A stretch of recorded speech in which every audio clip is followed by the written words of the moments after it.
Welcome, seekers and visionaries, to Oracle Mountain Chats. Here on this sacred virtual peak, we gather a space for oracles to share their wisdom, their visions, and their craft.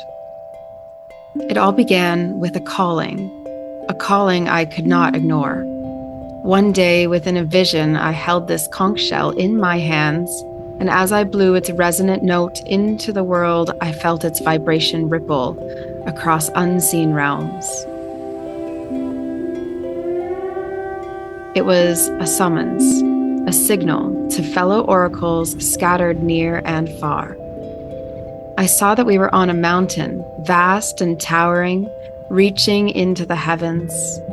At its base, the world buzzed with life, people moving, creating, searching. Yet at the summit, there was stillness, clarity, and a circle of light. There, oracles stood, their gaze focused both outward and inward. They spoke of the energies they felt, the shifts they saw, and the whispers of the unseen. They weren't above the world, they were its witnesses and its guides. From this vision, OracleFest was born, a celebration of connection, insight, and the timeless wisdom that flows through us all. The message was clear. It is time. Time to meet upon this sacred mountain, to share what we hear, feel, and see. Time to bring the wisdom of the divine to a world that is yearning for its guidance. Through OracleFest, we've created a movement of community, all yearning to empower their own inner oracle. And here in Oracle Mountain Chats, we bring that spirit into a more intimate space. This is where the oracles gather to reflect, exchange ideas, and to explore what wishes to come through in the moment. This mountain is more than stone and sky. It is a meeting place of the realms, a threshold between seen and unseen, known and unknown. Here we gather as oracles to share the visions Spirit whispers to us, to speak of the energy currents flowing through nature and humanity, and to help guide those who seek answers in a world that often feels lost. So grab a seat, breathe in the mountain air, and join us as we begin today's chat. Whether it's an energy reading, a conversation about our craft, our path, or simply sharing a perspective on the world below, this is where we wait for more oracles to join us on the mountain. What wisdom will the mountain bring us today? Let's find out together. Step into this sacred space where the wisdom of the ages converges with the questions of the present. Okay, welcome everyone. Here we find ourselves back on this beautiful Oracle Mountain Peak. And today we are joined by Debbi Dachinger. And Debbi came across our fields, I think from Debbi Solaris, actually. I believe that that's how we got connected. And we love ourselves some Debbi Solaris, bringing the galactic force to OracleFest. It was actually, I didn't tell you this when we were in our preamble here, but it was such an important part of OracleFest coming together because I had seen very clearly that there was someone who held galactic star seed knowledge who was at the table. And when I met Debbi, I went, oh, she's here. And so how beautiful it has been to then meet you and Vivian and also Tony Ghazi, and then have all of us together for OracleFest, along with all these other beautiful speakers. But it's just been an exciting train getting to know each of you. And you were just saying how you all cross paths, and I think it totally makes sense. And that you're doing so much travel as well, that there's, really an openness and a longing for this information in so many different areas of the world. So thank you, first of all, for being here and for joining OracleFest. Absolutely. Thank you as well.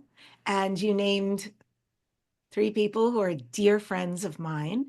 So it's transcended the events We've worked together, we've collaborated together, we've spoken on stages together. They're all amazing lights on this planet. Debbie Solaris is a close friend of mine. Tony Ghazi is a close friend of mine. Absolutely adore Vivian Chevet. And so I know you have a lot of luminaries as part of this. And I think how lucky people are because we need events like this right now. They're very important for our community and our tribe coming together and hearing the new information, hearing about what's unfolding, and also finding very specific ways to heal. Hmm. I love where you're sort of hinting and leading to here, which is actually how important right now this work is in our world.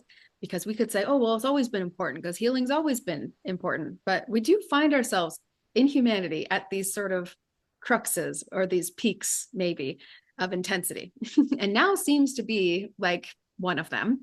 Certainly, anytime I speak to anyone from the US, you are in an environment where you're seeing, I think, a lot of the obvious effects of that as well. And there's a lot of a lot more open-mindedness, I think, because we've had more information sharing for so many years now. There's a lot more open-mindedness, so it feels like a really pertinent time to bring everyone together, to be able to say, well, this is connected to that, which is connected to this, which is connected to that, something we might have felt before but didn't actually see in context. So it really excites me to have all of you, and all of the OracleFest speakers all together. So why do you think right now it's a very important thing at the moment on Earth? Yeah, we chose to come back and live on a planet of duality. So it's a very interesting place to be. And something that I think is really important with duality, and I hope this helps people, this piece is to acknowledge it, to receive it instead of resist it. Think about politics. Think about the way people are handling things, many different situations. So the moment we resist or we start posting, and oh boy, I see interesting things out there, and I'm sure you all do on social media.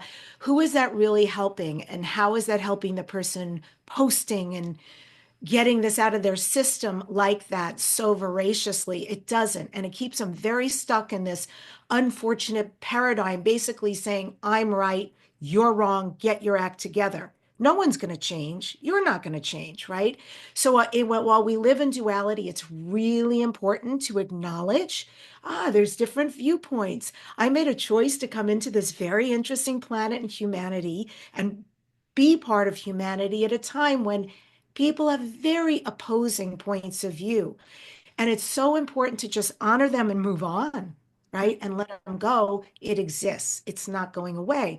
And the other thing is, we are living in chaos, and chaos has been predicted.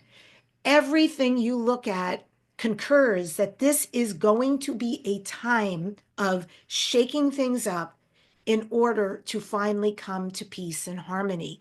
The shaking things up can be very uncomfortable and can be very traumatizing, both from things that you see afar and from things that you're experiencing close up. Right now, I live in California. There have been fires going on, the devastation to land and animals and people, it's unbelievable. And as a sensitive, I have to be very careful of the walk I walk right now, because if I sink into the despair and the feeling everybody's trauma and depression and shock, I am no help to anybody, although I deeply acknowledge that reality. At the same time, I need to remember who I am, what I came here to be, and the higher vibration I can hold, the more love, the more events like this I can be part of, then I'm part of the solution. And so also, what is this year, 2025? 2025, numerology wise, number nine. Nine is the number of endings. Ask me how I know. Of the many numbers I have in my personal numerology, I'm a master number 11. I have two as a life path, which means collaboration, connection. Everything's about me with another or other people. Communication. It is about me connecting. However, I also have nine. I'm born on the 27th of June. That's a nine number. That means that in this lifetime, as in this year we're all entered into, it's a lot of endings, a lot of things coming to an end. Now, That's great news because a lot of things that are coming to an end are things and paradigms and ways of being and patterns that have not served us personally and collectively. So the fact that they go away is okay. Many of them will come up, will, they say cream rises, but also like when you sift blood, same thing, the best blood comes to the top. So all the things that have not been serving the collective, they're going to be shown. There's going to be a lot of news that shows an ugliness about things that may shock people, but it's meant to be so that the pieces of society that have not functioned well are going to start to become known to go away. Where there's endings, of course, there are beginnings. And where there are beginnings, there's choice.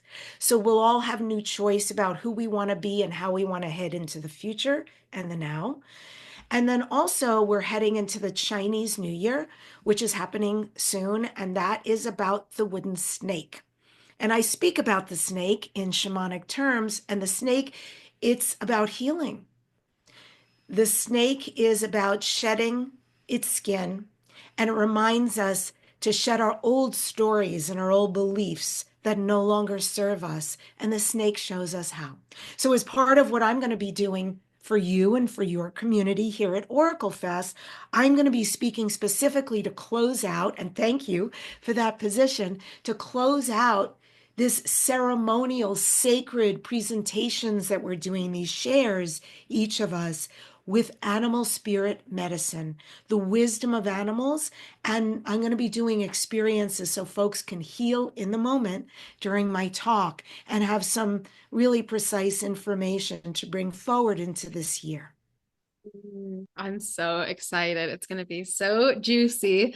As you're talking about snake and of course shamanic work, it's coming into my mind a really beautiful experience that I had with snake energy, dancing and being with the snake as a movement, as an embodied practice, and what it really felt like to shed skin. And so when I think about this number 9 year, I think, that was really nice to just fully kick off, the last little bit. I know snakes don't have feet, but I do. So I was kicking off the last bit of this, snake skin that was attached. You go, that was useful. I don't need that anymore. And so it has to fully go. It's not going to be a comfortable experience if you're hanging on to all of these bits. But I mean, we see that a lot in healing work, that is what creates so much suffering, is this sort of attachment to those things we were comfortable with, or we thought we liked better. We thought we knew that was the best option, rather than these ones that maybe the divine had waiting for us that were better had we just opened our hearts to it. So I hope there's a lot of really cool new beginnings and sparks for people this year. And I imagine there will be. I can also see how it is going to be uncomfortable for a lot of people.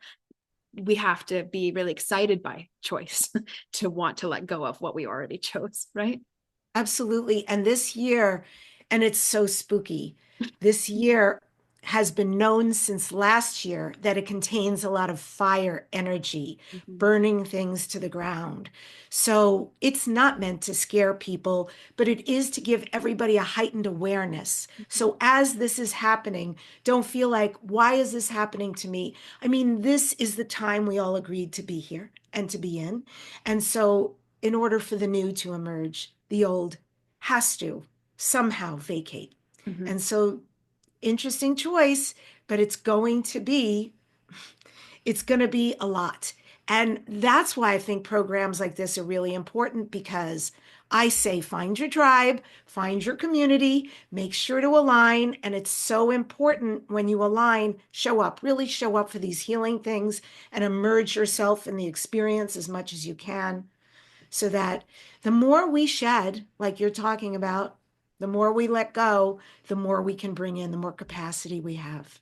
Absolutely. And it doesn't seem like that when you're debating the letting go of something, because you're just looking at having something and then looking at having nothing, right? But if we stay tuned to the unknown, which is where I have, a great amount of joy in showing people that we can do that, staying tuned to the unknown, we become like open then to all the different ways that this could get better, that this could improve for all of humanity, right? And so it really isn't about very bravely saying, well, who knows if I get any of those things back, but drop everything and then see what, see what today holds for you or what the next day holds for you as well. And I love this idea as well. Right now, it's so key for so many people to empower that inner oracle, because we have been really challenged the last few years over great authority, great challenges of having, I really think, I don't know, maybe just because of, I'm 32, so I grew up having a computer in the home, but just learning what computers were. So I've grown up fairly comfortably or naturally, but it's still really fast how all this information has been known compared to, of course, when I was a kid, I would go get a book. I wasn't getting information from the internet until maybe high school when they started to train me. Thank goodness for that and the timing that I chose to be here for my own sake. But I really think, wow, we have a lot more information at our disposal. And yet we're really seemingly struggling to process a lot of it as well. For us to know what we know as sensitive beings is really hard. It's very emotionally taxing to integrate and absorb and understand all of the atrocities our world may be kept from our view before we had the internet and the ability to know more and to really truly understand a bit better about what is going on. There's also a lot of really beautiful things that we're exposed to. And so we have the power of choice. What do we want to keep exposing ourselves to as our years go on? What information are we actually looking to have? And how can we be in truth?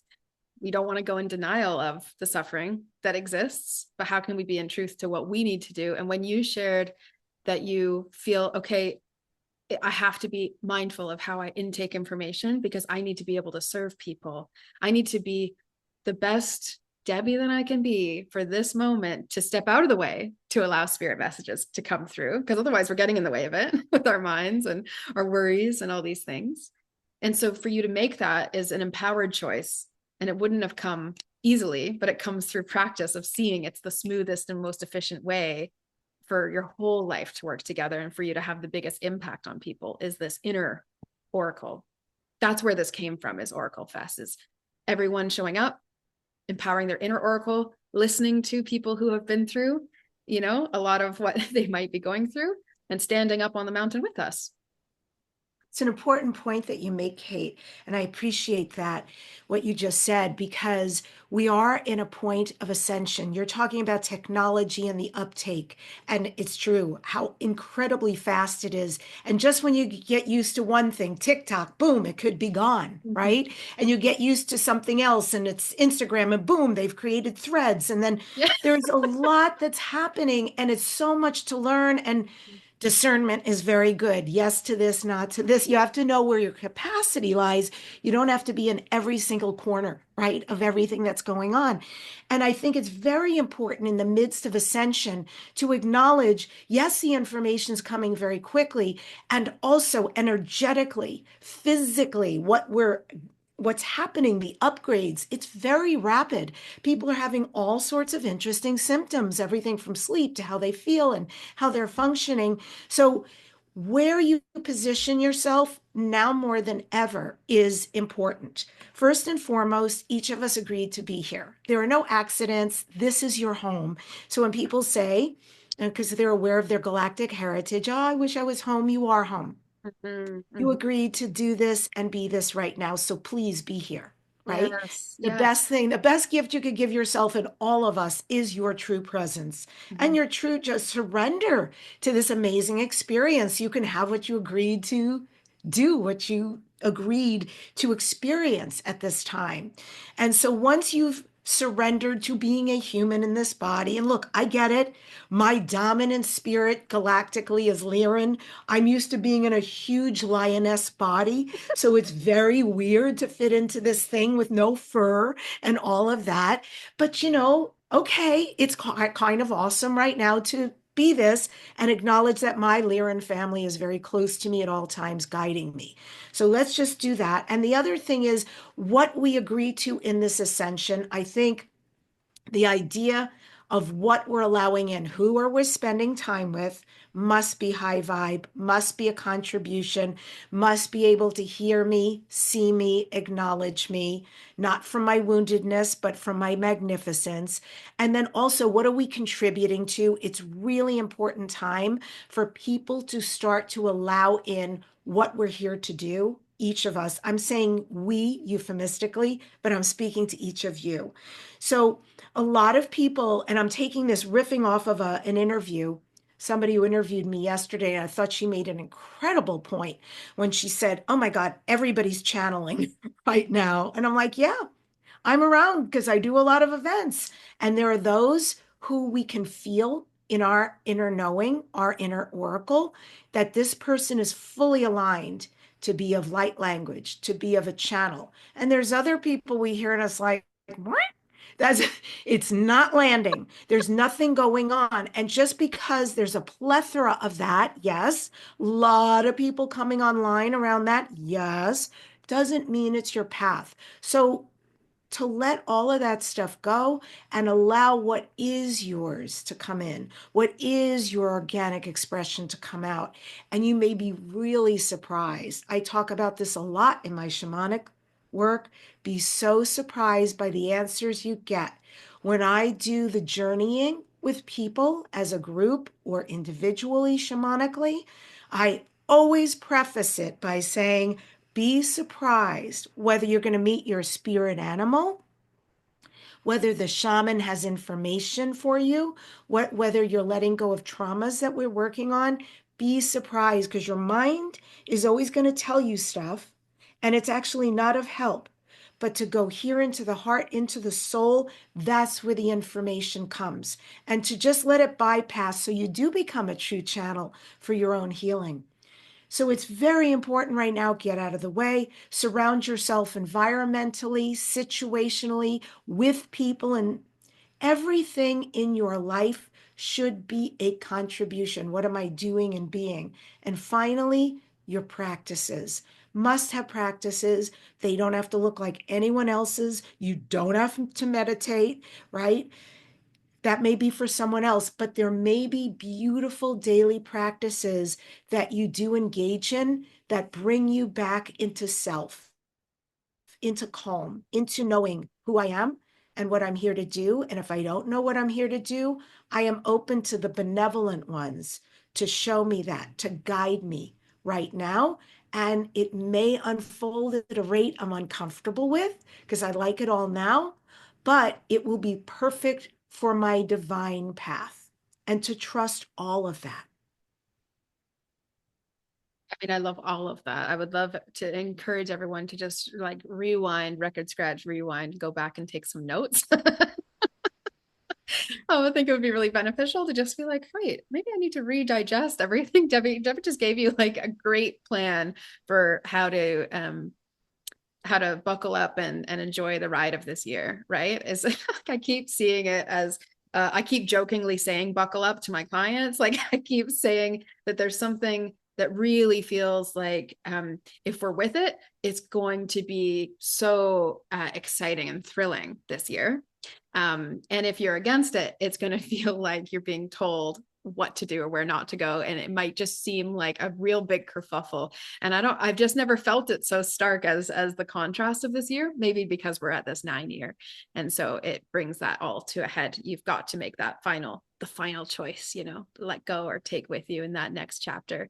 And I think it's a cool time also for setting the groundwork or setting new foundations up. So what you're talking about, surrounding yourself around people who help you stay connected to that idea of contribution every single day, right, of your life. If that was the only choice someone made, it could be a 180. Their life could take a whole new different direction because we underestimate the power of the energetics of the choices of who and how we're spending our time. We underestimate often how simple things are. Totally. Like we really like to complicate them, but it isn't. Yes. If you go to these basic tenets and you employ them every day, and we're all always checking in. I want to be clear that once we make a choice, okay, I want to be a high vibration, that it just, right, it's like done.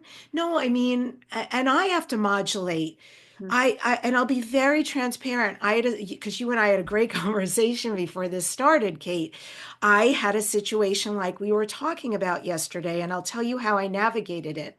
There's somebody that wanted to start working with me, and I work with spiritual messengers, so it's been an interesting pattern.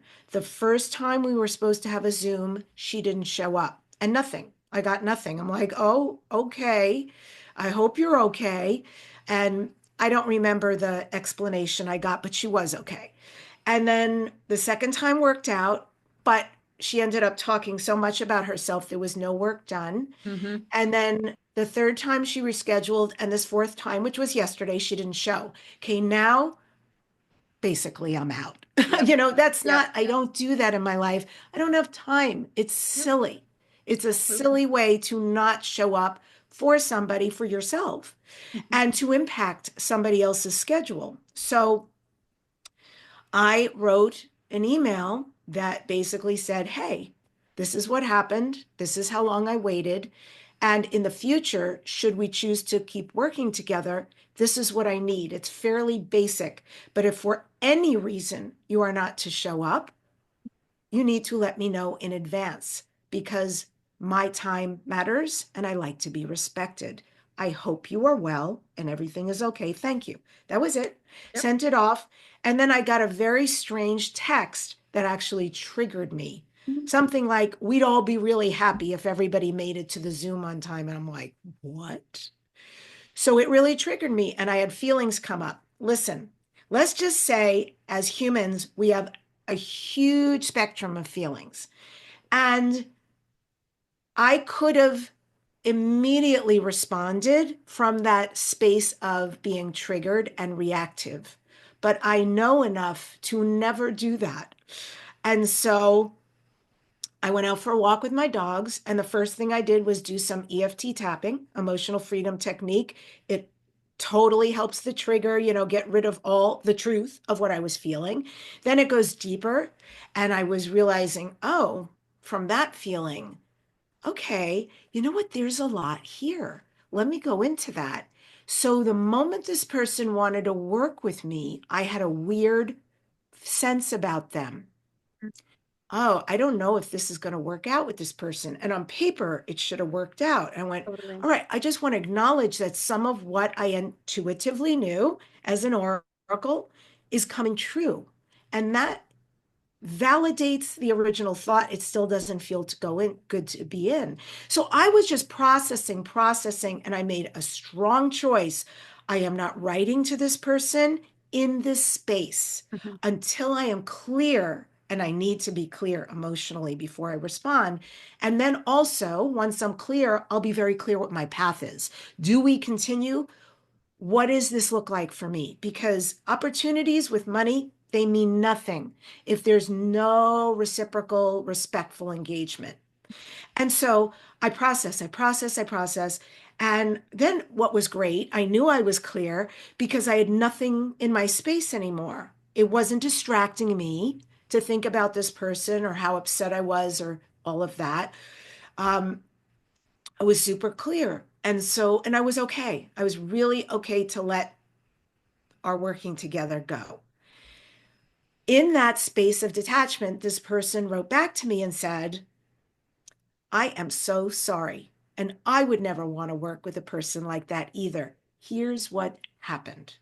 And they literally had an emergency in their working space that forced them to vacate their space, which meant leaving their phone. And they were outside, couldn't respond to anything. They had no equipment. Mhm. Okay, now this is different thing and saying here's another time I have and I promise this will not happen. This is what I need Yep. actually. I need someone to be responsible, the ability to respond, to know that they're going to rectify this in the future and that they are acknowledging my time and my professionalism. So okay, this is much better.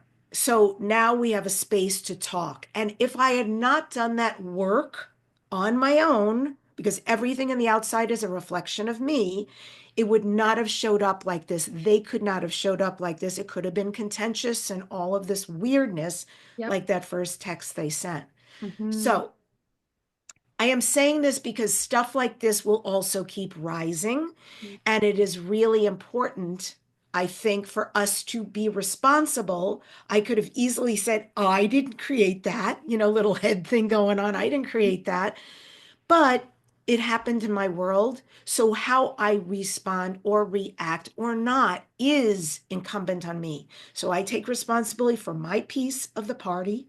And as I do that, it's actually very, very, very helpful for me to get to the bottom of what's happening, to not respond right away to anybody if there's any energy there, and to find out what's really going on. And when I can look at the matrix of a whole situation, it's not about their stuff, it's my stuff. What did I actually know? What was actually present for me? How angry do I feel? And when I'm angry, that means there's a lie going on. And I knew the lie was in the text that they sent me because the text made it seem like I was somehow at fault. Mama don't play that way. So I had to get really clear on all of it. And when I was able to get clear of the situation for me, then of course, for anybody or anything else in the situation, it opens up for them. My paws are off, and then they can go from there. Much cleaner, much clearer, much more responsible. So it's very interesting, all these situations, all of what's possible. And I just know what I bring into my life and what I bring to situations, and I need the same. And if we're ascending right now, for me, I even want my situations and opportunities to ascend. It's Yep. not the same game. I'm ready for a bigger game, like way bigger, way more visible. And so it's even going to kick up stuff for me. So I'm saying that because I want everyone to know once you make these choices, it's not check, check, check. That arose yesterday. Is that usual for me? No, not even. Not even. But it did. So in the moment, how are we going to handle it? How are we going to show up? Mm-hmm. And it's not always obvious because that is what some people would just say is a typical work situation that could happen. Oh, it could happen to anyone. Oh, that person's flaky, just write it off. And but actually to take in even deeper, why is this in my sphere? What happened here energetically? Why is this reaction coming up for me, or where does that lead me to?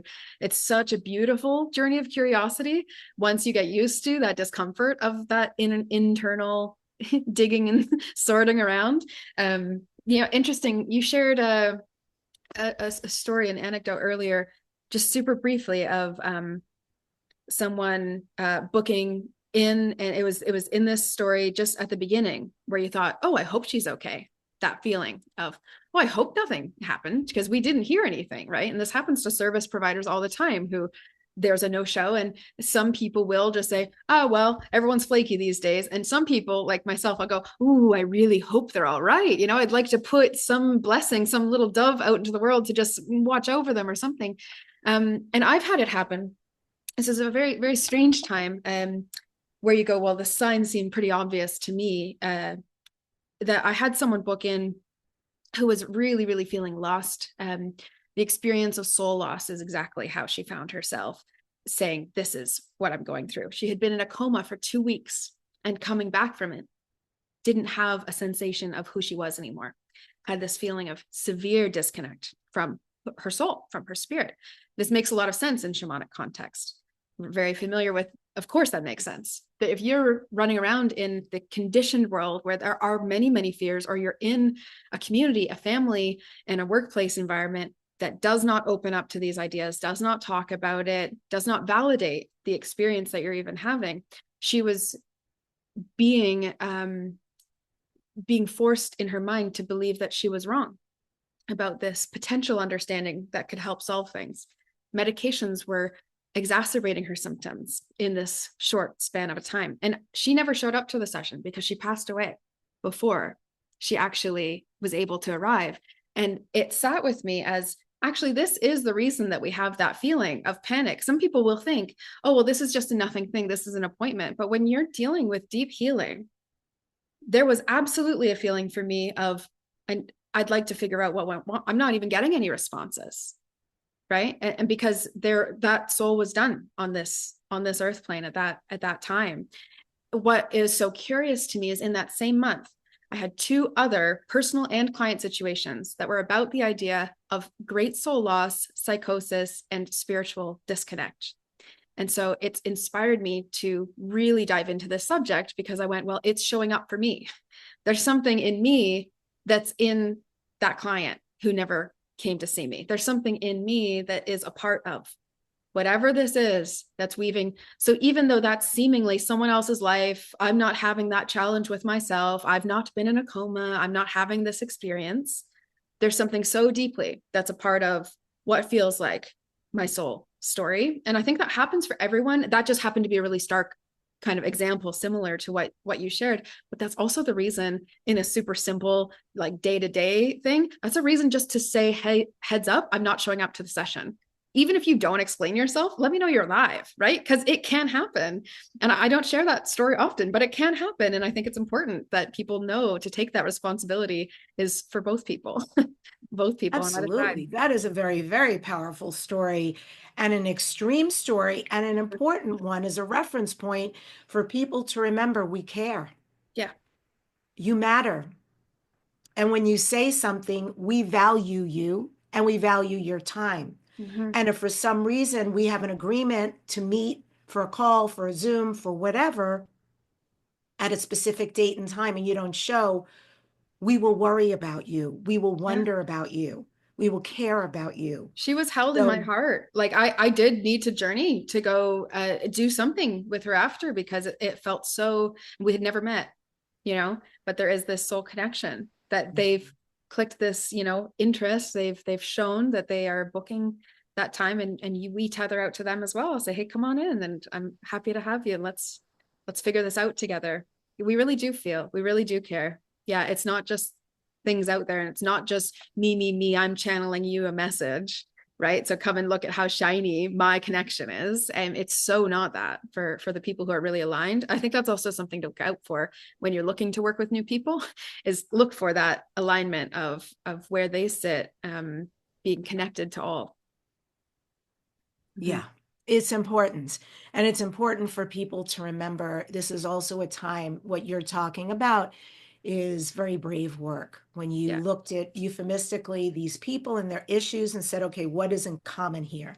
Mm-hmm. How does this show up in my life? I haven't done the coma, but there's something else in me where this is resonating and attracting this. That is exactly the work of today. Mm-hmm. Shadow work. It is saying, I see it in you and I can point it out in you, but how does it show up in me? And that is the greatest thing we can do right now, because as we heal in here, we heal the collective and the planet. How the collective and the planet is healed, we heal in here. We're very much part of this woven process with the earth and with each other and with the cosmos. And of course, if we will take that mantle on and heal at that level and say, how am I responsible? Where does this show up? It's not going to be the same mirror, but there's going to be some kind of thread of how we do that. Maybe we're flaky somewhere else in our life, or whatever it is, and however it manifests. When we're responsible for not doing that anymore, but for unearthing, but why? Why do I do that? How does that show up? How is that important? How is that impacting my own life and other people? That's also how we go from the head to the heart. The heart is where we want to live. There's so many people right now who say, I want to meet the extraterrestrials, right? Let's go out there. I could say a million things about that, I but bet. I I bet. will say succinctly that the one thing, if you really want that to happen, I will tell you the thing our benevolent cosmic brothers and sisters all say, they're looking for the open heart. They're looking for the healed hearts. So if you really want that, then do that work, because that's when and how it's going to happen. Even if you just want to do contact work out in the desert somewhere, do CE5 work, close encounters of fifth kind work, they all say the heart is what they look for. Simple. So simple, and I love this, love this idea because I've felt this for many, many years. The idea that there is so much to learn and so much to understand about what's out there. And there, it must be held and processed. That information is held by us, right? And so we need to be open. We need to be ready for that. We need to actually open the mind and the heart, right? And how do you have an open heart if you have a closed mind? It's very difficult to do. And so I love that advice. And I think it's so important because there is this tendency to want to escape reality because it is not comfortable or satisfying or fulfilling or right. And so the excitement when people sometimes catapult into the spiritual or the non-ordinary realms is, oh my gosh, I just need to get back there, right? And it's a sensational distance. And it's so, I mean, it's so the opposite, I think, of the work that we do, is to think of it that way. But that is, I think, the initial feeling, because it's, well, it's not here, right? It's same way. And I'm looking because I see your book, Dare to Dream. I'm thinking about dreams as it came in to me when dreams started first coming in that felt like this is what you need to do with your life. And I would look at my life and say, oh, that doesn't look anything like what you're sending me. It felt far. And so then I felt like I had friends at the time, I was in my early 20s, and they would say, oh, you're so lucky, you know what you want to do with your life. And I go, well, it feels like a 10-ton weight on me because now I know, well, now what? Right. And sometimes it isn't actually as exciting to think we know what's ahead, or to think we know what's out there as what we imagine. So people would project this on me, and I go, man, I wish I could hand this to you because it's a bit of a burden for me right now. And now it's not, but years ago, the dreams and what life wanted for me, and how far I felt from that felt much more tough, right? Closing that gap, I think, was about opening my heart as well. Okay, what's next? All right, tell me, what do you have me doing today? And it becomes a bit more of like an enjoyable experience. So I hope that this Oracle Fest overall message is that people can kind of close that gap and sort of speed up the ease in which they find themselves going through life by trusting, by hearing, by really receiving. Receptivity is very important as well. Just really taking in, like in this situations that you've shared, honestly, it's about being receptive and actually responding with this, taking it in for yourself. We have to receive it somewhere. Where does it go? The open heart. So where does the contact go? To your open heart. So I Your love open that. heart. Yeah. And that speaks to the rise of the divine feminine, which Yes. is all about receiving. It's very gentle power. It's Yes. it's profound magic, right? In one's stillness and gentility, to be the magic and the receptivity Mhm. and the ability to hold, the container to hold right now. So we're all, men and women, being called into the balance. All that busyness, industrialness that we have done as a culture for so long, and that no longer serves, right? And so that's making a grand shift as well. But to come into that beingness, that stillness, that knowingness, all of that, that's who we're being called to be right now. And it's a very important aspect. You don't also have to have all the answers in that space. Yep. And when you're talking about the kind of shifts you're talking about, Kate, which I've been through many times in my life, I will say that, yeah, being presented information about oneself can be very confusing, discombobulating. What do I do with this? Where do I go with this? But stay out of the head, because that's not where the answers are. But definitely stay in the curiosity, the wonderment that will lead you down paths which, even though they may not be the thing, will, if even if it's circuitous, will get you there. Just be Mm-hmm. in the curiosity. Well, I don't understand this, but let's get information on that. It's a good place to start. Let's just find out. Maybe I'll work with somebody, take a program. There's so many ways to do it, but more is always revealed. If you are given the information and the vision, even if you don't know the how, let that go. Just salt and pepper it, and know that you've also been given the power to allow it to manifest in your life. Love that. It's a beautiful note for us to end on. I was going to ask if there's anything else you want to add into this space while we're here. I'm so overjoyed for people to get to hear from you, but also to really be in an immersive experience for themselves, listening and also connecting to animal spirit guidance with your session at OracleFest, closing out the Sunday. So it'll be such a beautiful, an integration focused ending, which is amazing, amazing, getting healing wisdom. I'll make sure people receive that integration. Yes, it is important for your beautiful event, the Oracle Fest, as well as for the time we're in and what we're experiencing. So not only will I be sharing some pretty cool shamanic information a lot of people don't know about, I will also be guiding people through various experiences so that you get a lot out of it. And then we'll find a way to bring this all together as a group. It'll be beautiful. I'm excited. Amazing. Oh, I'm so excited. I really do. I get every time I have a new speaker on here for these Oracle Mountain chats, I get one more level, one more notch of excitement dialed up. So I don't know how many more notches I have left, but it's seemingly endless. That's beautiful. Yay. Yeah, so thank you for being here, Debbi, and for everyone else, enjoy the rest of your day wherever you are, and we hope to see you out at Oracle Fest.